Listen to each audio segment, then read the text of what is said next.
that you mentioned that because Ronald Pierce here, who is the chairman of the board, he was telling me about that movie. That's North okay. by Northwest You don't that have was to shot wait. here.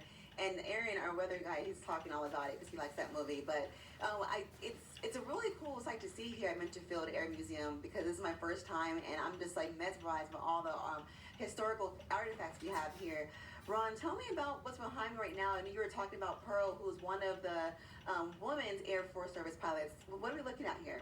They were 24 women out of the group. They trained in Sweetwater, Texas, and they came out here and helped the instructors and everything for training the cadets out here.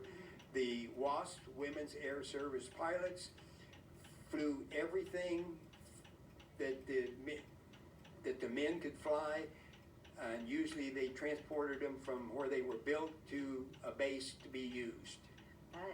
That is quite incredible. Now I know we were also mentioning about the Gossamer Condor that you're mentioning too. That is also here too. You can see some pictures here in this museum. What are we looking at right here? We're looking at a Gossamer Condor model. It was made in Texas with a gentleman that lasered it, and he brought it here. The Gossamer Condor is it ranks with the Wright brothers. It was the first human-powered controllable flight, and it was done right here at Minter Field in 1977. Wow. And that's feels like it was not that long ago. That's pretty incredible there. And they went on from here and built another one called the Gossamer Albatross that they flew across the English Channel, pedaling it for almost 3 hours to get across the English Channel.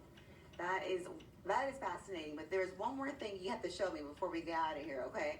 So you said that there's like a little plane back here, an aircraft, where people can still learn how to fly in the dark, right? And it's still operated? Yes, this is one of the very few link trainers that was used like out here at Minter Field.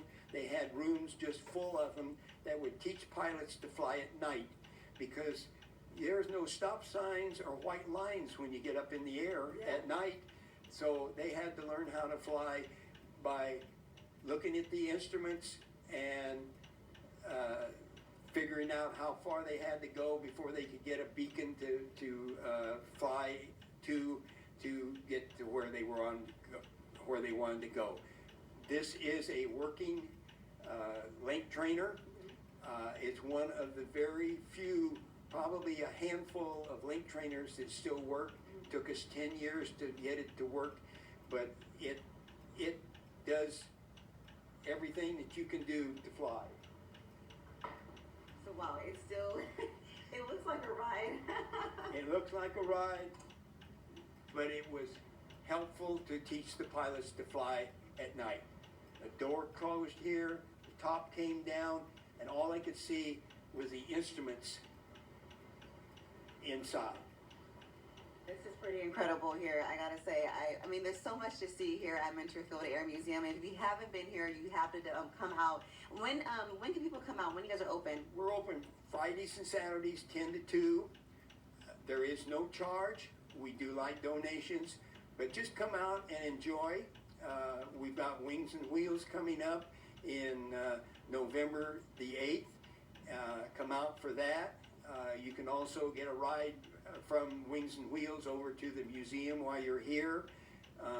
We'll have 300 or 400 show cars. We'll have a 20-piece big band playing 40s music. We'll have all kinds of things, tractors, airplanes, helicopters. So much good stuff, right? So much good stuff. You don't have enough airtime. Awesome. Well, listen, you heard him, so you can come out and hear. So I'm going to send it back to you for now, Aaron, in the studio. Jasmine Knox, Eyewitness News.